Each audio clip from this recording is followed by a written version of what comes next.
శ్రీమాత్రే నమ. జయ గురు దత్తాత్రేయ నమ. మిథున రాశి వారికి ఈ వారం అంతా కూడా రాశి అందే బుధగ్రహ సంచారం చాలా బలాన్ని, ఆత్మధైర్యాన్ని, కాన్ఫిడెన్స్ని పెంచే అవకాశం ఉంటుంది. ఎటువంటి క్లిష్ట సమస్యనైనా సులభంగా పరిష్కరించుకొని మీకంటూ ఒక గుర్తింపు అన్నది రావడం జరుగుతుంది. ప్రధానంగా ఈ వారం ఈ రాశి వారికి స్థానచలనం అన్నది చెప్తుంది. అంటే ఒకటి స్థానచలనం చెప్తుంది, రెండవది ఏంటంటే ఉద్యోగంలో మార్పు కూడా చెప్తుంది.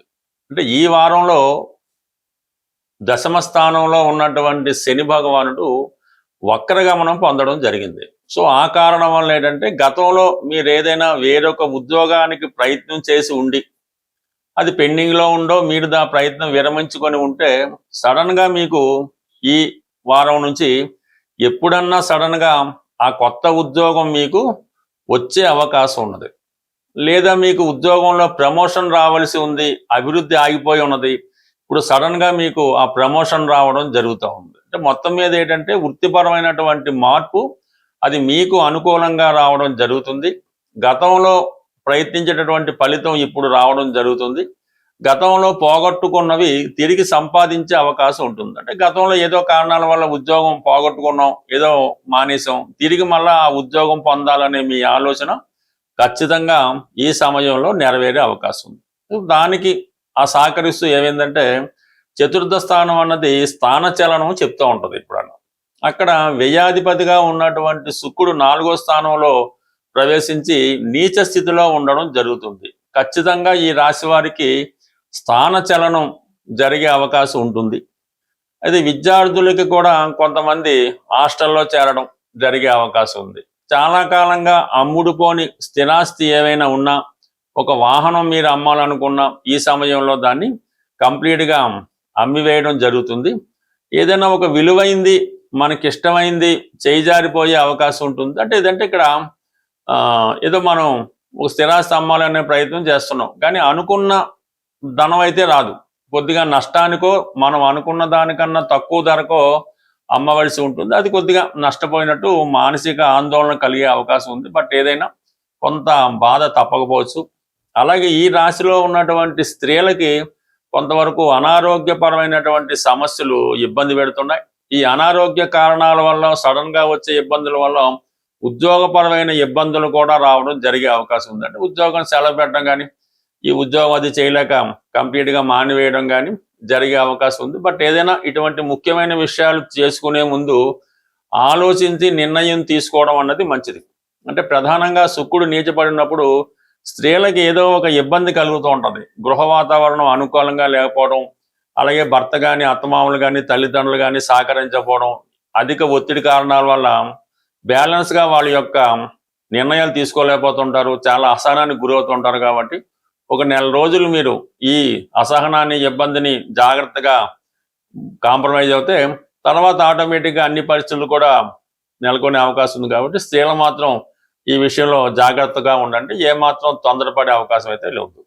ఇక ప్రధానంగా ఈ రాశి వారికి 12వ స్థానంలో కుజుడు కాబట్టి కొంతవరకు భర్త గారి వల్ల ఒత్తిడి ఉంటుంది, మనకి ధనం ఎవరైతే అప్పుగా ఇచ్చారో వారి వల్ల ఒత్తిడి ఉంటుంది, కొద్దిగా దగ్గర బంధువుల వల్ల కూడా ఒత్తిడి ఉంది, కొద్దిగా స్థిరాస్తి మీద పెట్టుబడి పెట్టవలసి ఉంటుంది, సడన్గా కొంత ఫైనాన్స్ అప్పులు ఏమైనా ఉంటే తీర్చవలసి రావడం, సడన్గా ఏమైనా మీ యొక్క బంధువుల కంటే అన్నదమ్ములకో అక్క చెల్లెలకో ఎవరికో కలిగి సడన్గా వాళ్ళకి ఏదో అవసరం వల్ల వాళ్ళకి ధనాన్ని సహకరించడం కానీ, వారికి ఏదన్నా పెళ్లి చేయడం కానీ, ఉద్యోగం ఇప్పించడం కానీ, వారు చేసిన అప్పులు మీరు తీర్చడం కానీ, ఇటువంటి కొంత బంధువుల వల్ల, స్నేహితుల వల్ల, రక్త సంబంధికుల వల్ల ధన నష్టం జరిగే అవకాశం ఉంటుంది. ఇక ప్రధానంగా కుటుంబ స్థానం చాలా అనుకూలంగా ఉంది. మీ వాక్ స్థానంలో గురువు ఉచ్చస్థితిలో ఉండి రవితో కలిసి ఉండడం వల్ల ఇది మీకు ప్రభుత్వ సహకారం లభిస్తుంది. మీ కుటుంబం మీరు ఏది చేసినా కూడా దానికి సహకరించి మీకు హెల్ప్ చేయడం జరుగుతూ ఉంటుంది.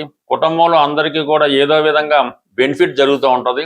అలాగే దూరమైనటువంటి బంధువులు, అంటే మీ యొక్క అన్నదమ్ములు కానీ, బ్రదర్స్ కానీ, పిల్లలు కానీ దూరంగా ఉంటే తిరిగి మీ కుటుంబంలో కలుసుకోవడం, ఏదో ఒక శుభవార్త జరిగే అవకాశం ఉంది. బట్ మీ కుటుంబంలో మగపిల్లలకి కొంత అభివృద్ధి సమయంలో జరిగే అవకాశం ఉంటుంది. ఓవరాల్గా ఈ మిథున రాశి వారికి కరెక్ట్గా నిర్ణయం తీసుకుంటే మంచిది. ఉద్యోగపరమైనటువంటి మార్పు మాత్రం తప్పనిసరిగా ఇది ఈ వారం రావడం జరుగుతుంది. దానివల్ల వీళ్ళకి హ్యాపీయే తప్ప నష్టమైతే ఏముండదు. ఆలోచించి నిర్ణయం తీసుకుంటే కంప్లీట్గా మీ యొక్క ఆదాయం పెరుగుతుంది, స్టేటస్ స్థాయి కూడా పెరిగే అవకాశం ఉంటుంది.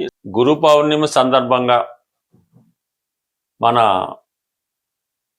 పరిహారాల్లో మనం ప్రతి వారం చెప్తున్నట్టుగానే ఈ వారం మీకు గురుగ్రహ అనుగ్రహం కోసం, అంటే గురువు యొక్క అనుగ్రహం ఉంటే, అంటే మన జాతకంలో గురువు బలంగా ఉంటే సంతానం మంచి అభివృద్ధిలోకి రావడం, సత్సంతానం కలగడం, ధన విషయంలో ఎప్పుడూ కూడా లోటు లేకుండా ధనయోగం పొందడం, అలాగే మంచి జ్ఞానం, దైవభక్తి, సంస్కారం ఇవన్నీ కూడా మనకి గురువు యొక్క బలాన్ని బట్టే రావడం జరుగుతూ ఉంటుంది. మనం జాతకంలో ఉన్నటువంటి గురువు యొక్క బలాన్ని పెంచుకోవాలంటే ఈవెన్ స్త్రీలు పెళ్ళవ్వాలన్నా కూడా గురుబలం తప్పనిసరి. కాబట్టి గురువు యొక్క యంత్రం, అంటే మా గురువు గారు అయినటువంటి ఈ గురు యంత్రాన్ని అప్పుడు గురు పూజ సందర్భంగా సుమారు ఒక 25 సంవత్సరాల క్రితం మాకు ఇవ్వడం జరిగింది. ఆ గురు యంత్రాన్ని ఇప్పుడు మీకు ఈ గురు పూజ సందర్భంగా మీకు ఇవ్వడం జరుగుతుంది.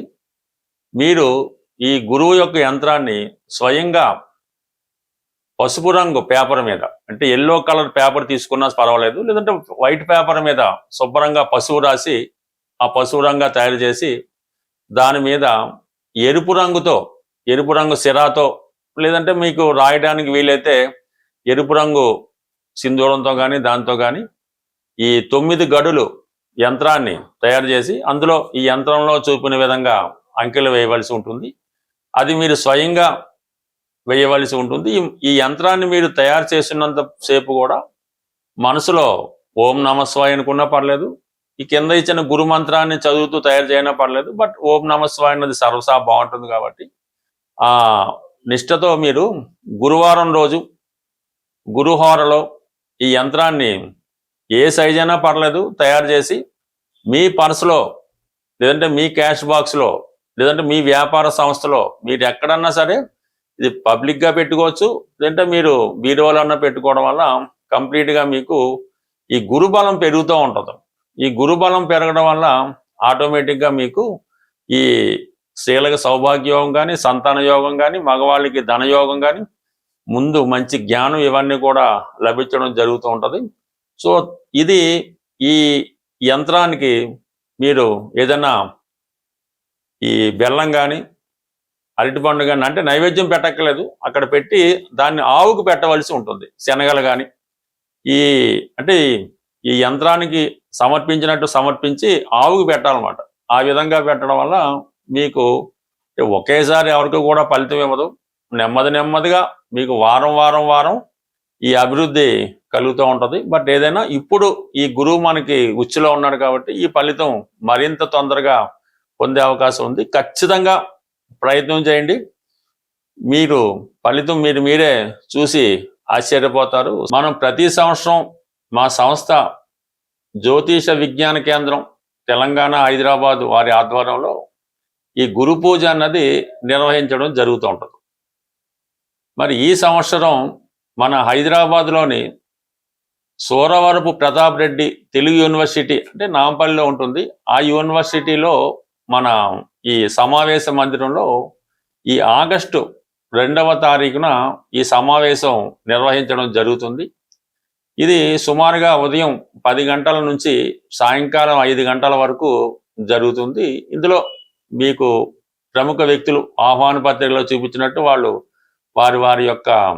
వారి జీవితంలో కనిపెట్టినటువంటివి, పరిశోధించినటువంటి ముఖ్యమైన విషయాలు ప్రసంగ రూపంలో, అంటే ఒక విద్యార్థికి గురువు చెప్పిన విధంగా వాళ్ళు మీకు కొన్ని రహస్యాలు చెప్పడం జరుగుతుంది. చివరిగా మేము ఎంచుకున్నటువంటి ఈ సంవత్సరం గురువు గారికి సత్కరించడం కూడా జరుగుతుంటుంది. మరి ఎవరైతే ప్రతినిత్యం మా ఈ సమావేశాలకు హాజరవుతుంటారో వాళ్ళు ఎక్కడున్నా సరే తప్పకుండా ఈ సమావేశానికి ఆగస్టు 2వ తారీఖున తప్పకుండా ఇచ్చేసి ఈ గురువుల యొక్క వాళ్ళు ఇచ్చినటువంటి ప్రసంగాలను ఆస్వాదించి ఈ సభని విజయవంతం చేస్తారని ఆశిస్తూ స్వస్తి.